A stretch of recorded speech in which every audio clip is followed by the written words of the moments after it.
Por esa razón, el tabernáculo y todo lo que en él había, que eran copias de las cosas del cielo, debían ser purificados mediante la sangre de animales, pero las cosas verdaderas del cielo debían ser purificadas mediante sacrificios superiores a la sangre de animales. Pues Cristo no entró en un lugar santo hecho por manos humanas, que era sólo una copia del verdadero que está en el cielo. Él entró en el cielo mismo para presentarse ahora delante de Dios a favor de nosotros. Hebreos 9, 23, 24, Nueva Traducción Viviente.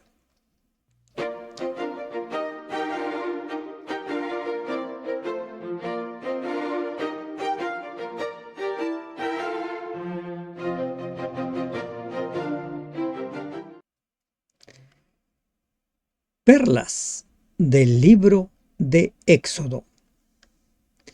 Bendito Dios que estás en los cielos, te damos gracias porque nos permites ingresar al estudio del capítulo 30 del libro de Éxodo.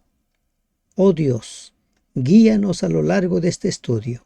En el nombre de Jesús te lo pedimos. Amén. Buen día, hermanos de esperanza. Las instrucciones de Dios a Moisés en el monte de Sinaí continúan. Ahora las instrucciones están relacionadas con la construcción del altar del incienso, las leyes concernientes al rescate de personas, la fuente para el agua, el aceite de la unción y el incienso santo. Como mencionabas o leímos al principio lo que dice Hebreos 9, 23, 24, todo lo que Dios le mostró a Moisés en el monte del Sinaí era relacionado con el santuario celestial. Lo que se hizo aquí en la tierra era una copia del santuario celestial. Mientras usted va repasando versículo a versículo, recuerde que esos detalles están relacionados con el santuario celestial.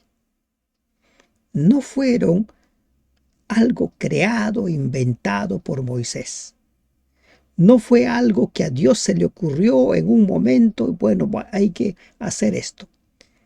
Todo lo que se hizo tiene relación con el santuario celestial. No pierda de vista esa gran verdad. Harás asimismo un altar para quemar el incienso, de madera de acacia lo harás. El altar del incienso. El altar del incienso tenía una particularidad. No era recubierto de bronce como lo fue el altar del sacrificio. El altar del incienso estaba recubierto de oro. Si el altar del sacrificio era un símbolo del Gólgota, donde Jesús fue crucificado, el altar del incienso era un símbolo ¿de qué? De la consagración de la persona, porque el incienso está relacionado con las oraciones.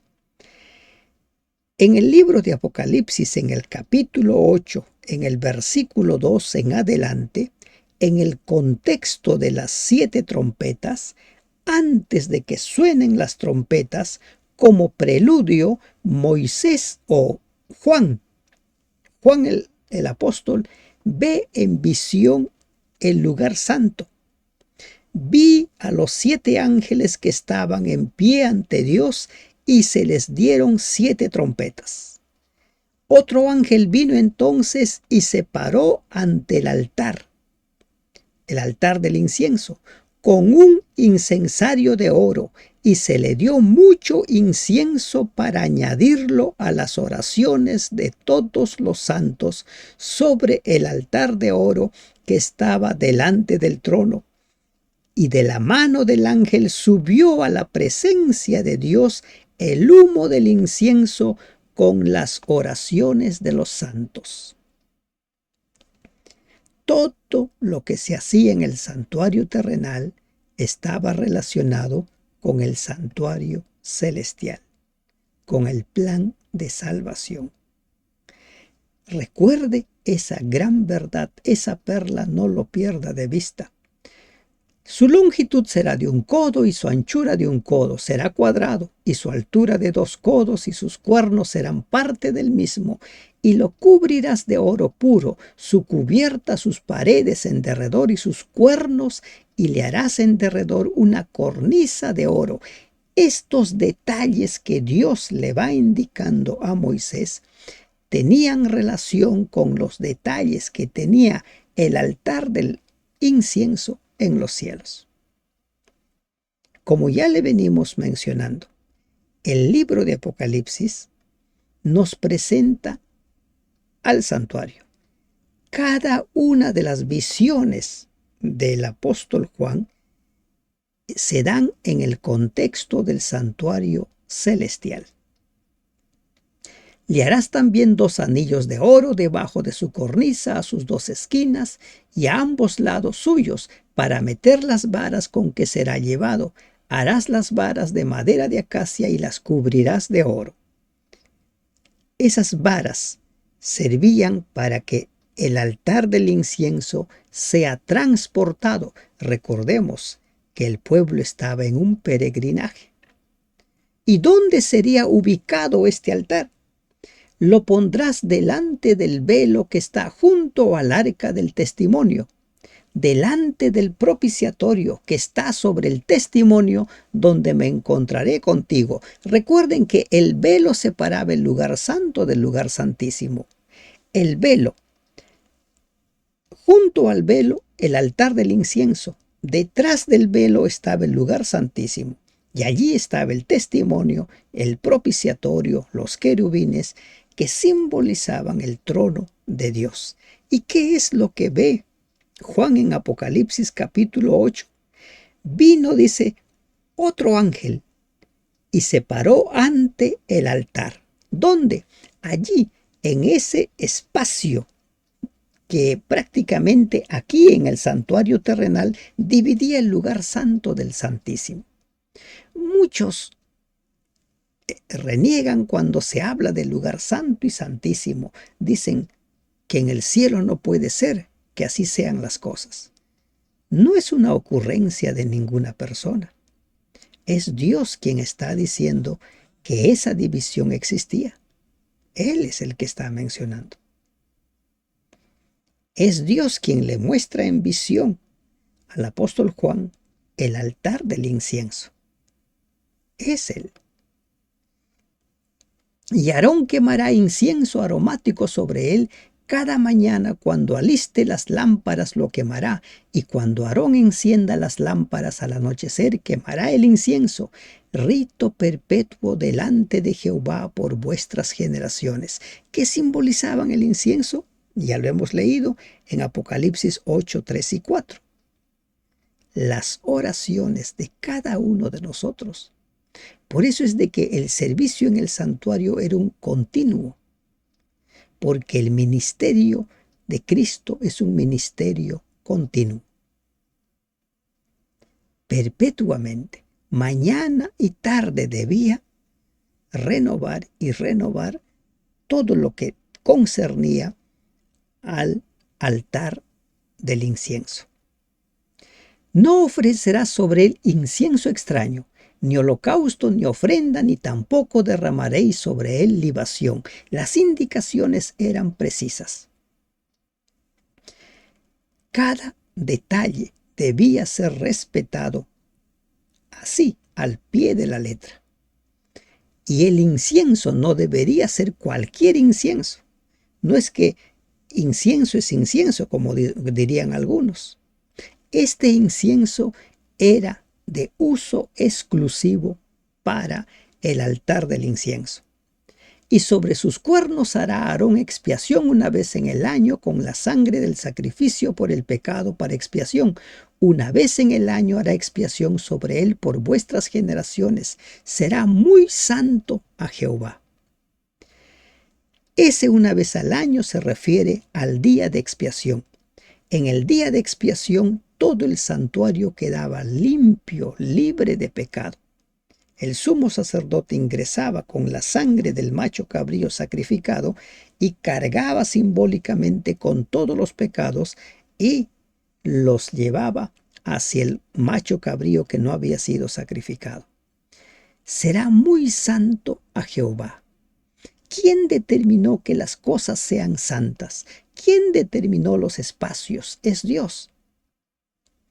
Habló también Jehová a Moisés diciendo: cuando tomes el número de los hijos de Israel conforme a la cuenta de ellos, cada uno dará a Jehová el rescate de su persona, cuando los cuentes, para que no haya en ellos mortandad cuando los hayas contado. Ahora se nos habla acerca del dinero del rescate. ¿Qué tiene que ver el dinero del rescate con el plan de salvación? ¿Tiene o no tiene relación? Es decir, cuando se tomara el censo, y el censo lo vamos a ver en el libro de Números, en ocasión del Éxodo se había estimado la población en casi 600,000 hombres, sin contar los niños. Ahora se debía tomar un censo más preciso. Ahora no sería aproximadamente, sino serían cifras reales. Y se pagaría un rescate, una cobertura, en el mismo sentido en que un seguro cubre a una persona y la libera de obligaciones posteriores. Los israelitas tenían obligaciones ante Dios. Podrían cumplir con esa obligación pagando el rescate. Se consideraba que sus vidas estaban a disposición de Dios hasta que hubiesen cumplido con la obligación que Dios les imponía. Al pagar esta suma reconocían la bondad y la misericordia de Dios. Miren, Cristo derramó su sangre para rescatarnos. Fue Cristo quien estableció la forma como se pagaba ese rescate y su sangre fue la paga. Todo lo que sucedía en el santuario era el plan de Dios. Dios había establecido ese plan, como dice el apóstol Pedro en su primera carta, desde antes de la fundación del mundo. Cada uno de los censados deberá pagar como ofrenda al Señor 6 gramos de plata, que es la mitad de la tasación del santuario. Medio ciclo pesaba 5.7 gramos de onza. La jera era la 10ª parte de un ciclo. El ciclo del santuario probablemente se trate de un tipo usual de pesas, no de un ciclo diferente, como si fuera una moneda propia del santuario. Todos los censados mayores de 20 años deberán entregar esta ofrenda al Señor. La mayoría de edad en ese entonces, de 20 años para arriba, se consideraba que a esta edad el joven israelita llegaba a la virilidad, podía formar parte del ejército y estaba listo para asumir los deberes de su ciudadanía. Los levitas, por su parte, comenzaban a desempeñarse en el tabernáculo a los 20 años, como si fuera la mayoría de edad, lo que es para nosotros hoy en día los 18 años. Y Dios establece eso y todos debían pagar el rescate. Y aquí hay un principio muy interesante. Ni el rico aumentará, ni el pobre disminuirá del medio ciclo, cuando dieren la ofrenda a Jehová para hacer expiación por vuestras personas. Este era un impuesto por cabeza y recaía por igual sobre todo hombre de 20 años a más. En vista de que era una suma relativamente pequeña, no era gravosa para nadie, era contribución mínima para el santuario, y el rico y el pobre debían pagarlo. Estaba al alcance de todos. Y recuerden que los israelitas en el desierto no eran pobres. Habían salido con mucha riqueza de Egipto. Y tomarás de los hijos de Israel el dinero de las expiaciones, y lo darás para el servicio del tabernáculo de reunión, y será por memorial a los hijos de Israel delante de Jehová, para hacer expiación por vuestras personas. un recordatorio permanente de que ellos habían sido rescatados y ahora simbólicamente pagaban un rescate. ¿Cuánto cuesta nuestra vida? ¿Cuánto cuesta nuestra salvación? Nuestra salvación tiene un costo demasiado alto y es la sangre de Cristo Jesús. Miren, si hay algunos detalles que usted va leyendo que no le parece, recuerde que todo eso tiene relación con el santuario celestial. Así dice su palabra.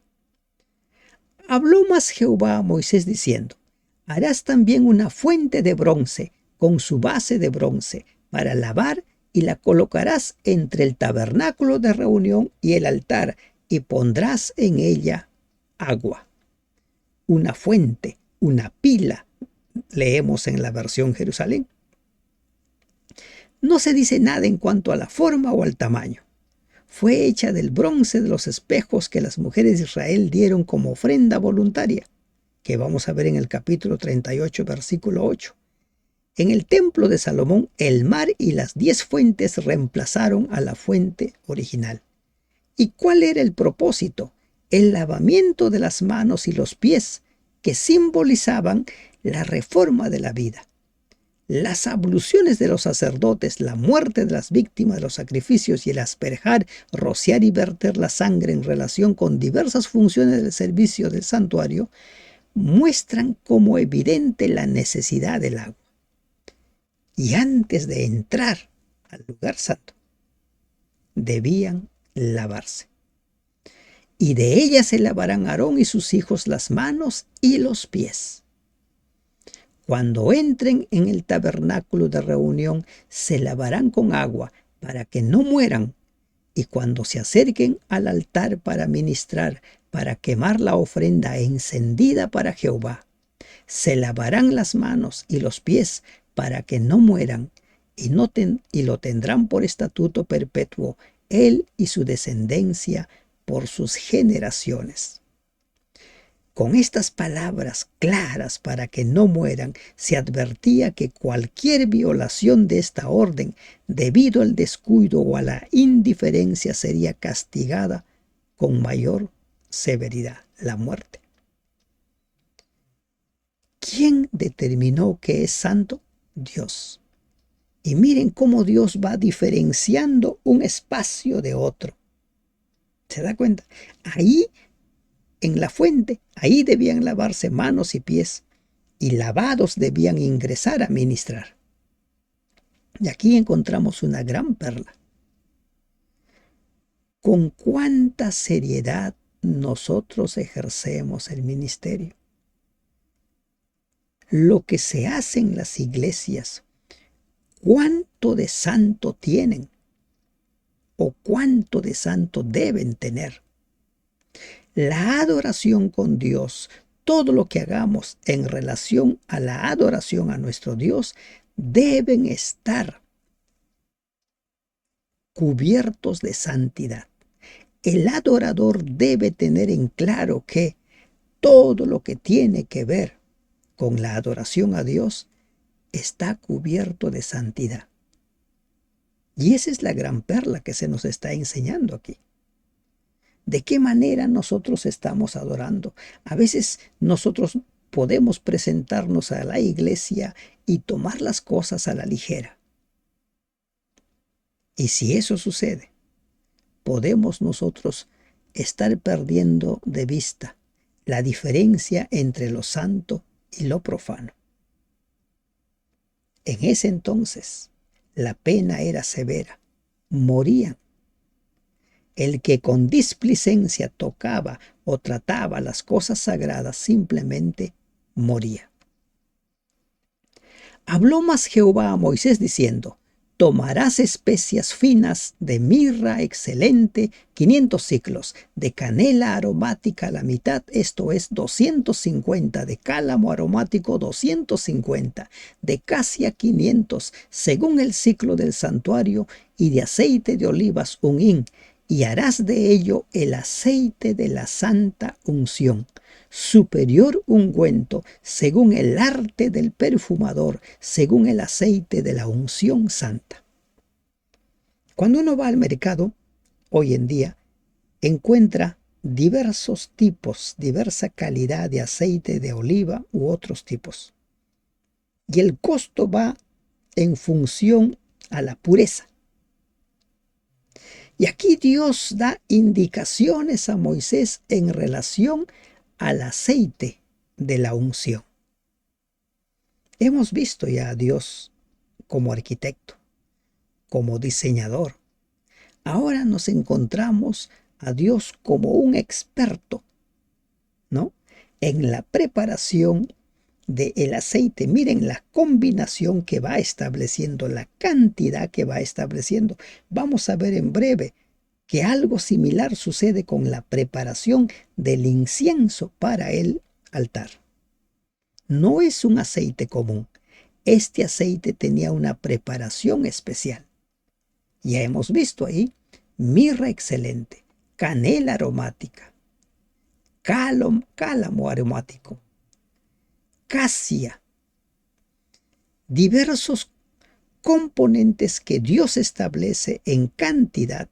En pocas palabras, le da a Moisés la fórmula para producir el aceite de la unción, la santa unción, otro elemento exclusivo para el santuario.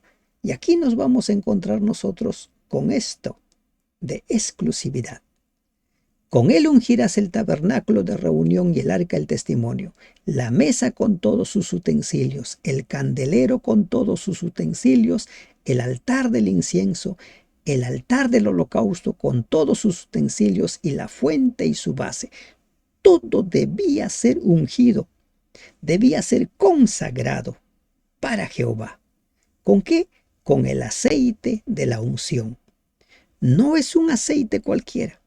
No lo podías comprar en un supermercado, ¿no? Hablando en términos nuestros actuales. No, era un aceite producto de una combinación de diversos componentes. Así los consagrarás y serán cosas santísimas. Todo lo que tocare en ellos será santificado. A ese aceite de la unción, Dios le da ese poder de santificar las cosas. La palabra de Dios le da ese poder. Dios establece que ese aceite de la unción convertiría las cosas en santas, en sagradas. Ungirás también a Aarón y a sus hijos y los consagrarás para que sean mis sacerdotes, y hablarás a los hijos de Israel diciendo: este será mi aceite de la unción por vuestras generaciones. El pueblo debía saber que ese era el aceite de Jehová, su aceite, el aceite para ungir, el aceite para separar, el aceite para santificar. Vamos nosotros entendiendo aquí cómo se relaciona todo esto con nuestro sistema de adoración en la actualidad. Sobre carne de hombre no será derramado, ni haréis otro semejante. Aquí, prestemos atención, ni haréis otro semejante conforme a su composición. Santo es, y por lo tanto lo tendréis vosotros. Santo, exclusivo para el santuario. Pregúntate, o te pregunto, ¿qué cosas son exclusivas hoy en el templo donde tú adoras? ¿Qué hay de exclusivo para la adoración? ¿Qué hay de exclusivo para el sistema de adoración semanalmente? ¿Hay algo de exclusivo? Antes se consideraban los templos como exclusivos para el culto y adoración. Vino una corriente en la cual se decía, bueno, deben ser salones de reunión. Y muchos templos se convirtieron en salones de reunión. Dejaron su exclusividad. Ya no eran solo para el culto de adoración, sino también se podían hacer diversas reuniones. No sé si sucede eso en el lugar donde usted está, pero en muchos lugares sí sucede. No debemos perder de vista la exclusividad. Recuerden que lo que se está indicando aquí está relacionado con el santuario celestial. No mire usted simplemente, eso fue en el tiempo de Moisés, eso fue para Israel. No, recuerde, todo esto tiene relación con el santuario celestial. Nos lo muestra Apocalipsis 8 cuando habla del incensario. Nos muestra Hebreos capítulo 9 versículos 23-24 y muchos otros textos. Cualquiera que compusiere ungüento semejante y que pusiere de él sobre extraño, será cortado de entre su pueblo, expulsado, eliminado. Aquel que se atreviera a falsificar el aceite de la unción sería eliminado, como una especie de un blasfemo, cortado. Insisto, ¿qué hay de exclusivo en el lugar donde usted adora? ¿Qué hay de sagrado? ¿Qué hay de santo? La corriente de la liberalidad lamentablemente entró a nuestra iglesia y todo se ha relativizado, todo se ha secularizado y hoy en día ya no existe esa concepción de lo sagrado. Precisamente el estudio de la Biblia nos sirve para eso, para reencontrarnos con las verdades establecidas por Dios. Dijo además Jehová a Moisés: toma especias aromáticos. Y ahora viene la fórmula para el incienso del tabernáculo. ¿Cuáles son los componentes?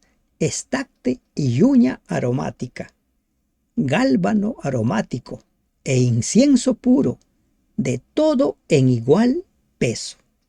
La misma proporción del estacte, la uña aromática, el gálbano aromático y el incienso puro. Al incienso que existía se le añaden 3 componentes más. Dios le da la fórmula a Moisés para que se produzca el incienso para el altar.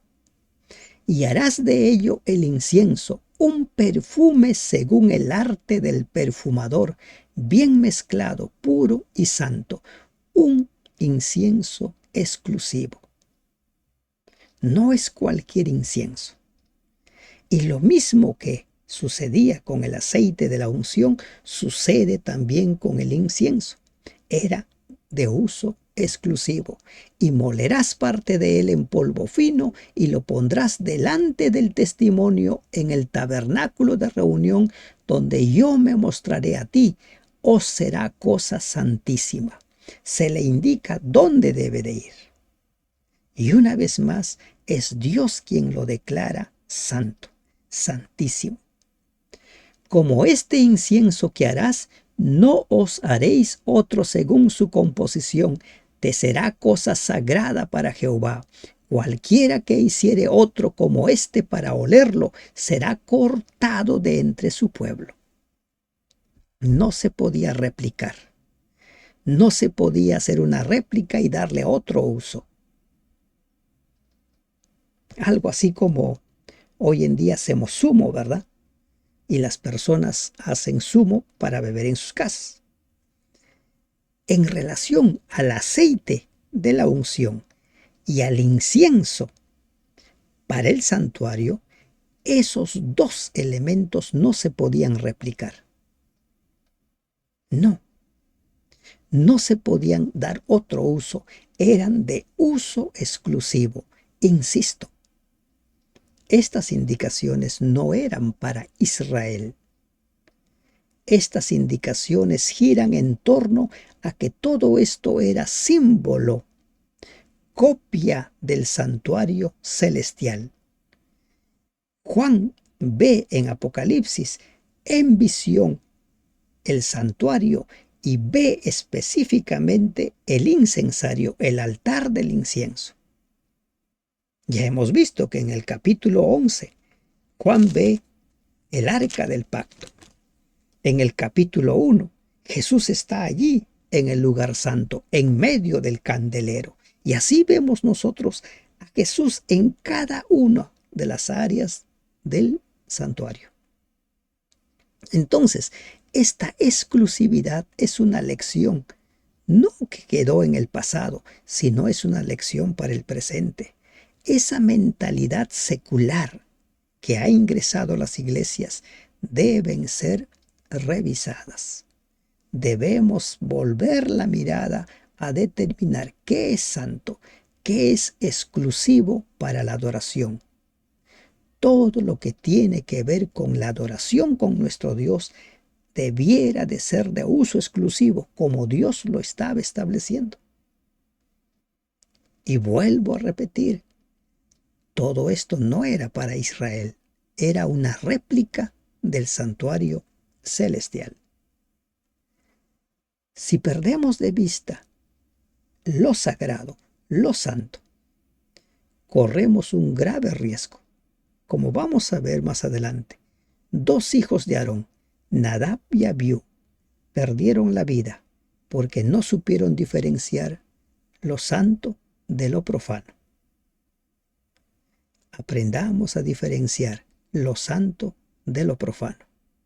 Aprendamos a acercarnos a Dios con temor y temblor, recordando que todo lo que tiene relación con la adoración a nuestro Dios es de uso exclusivo.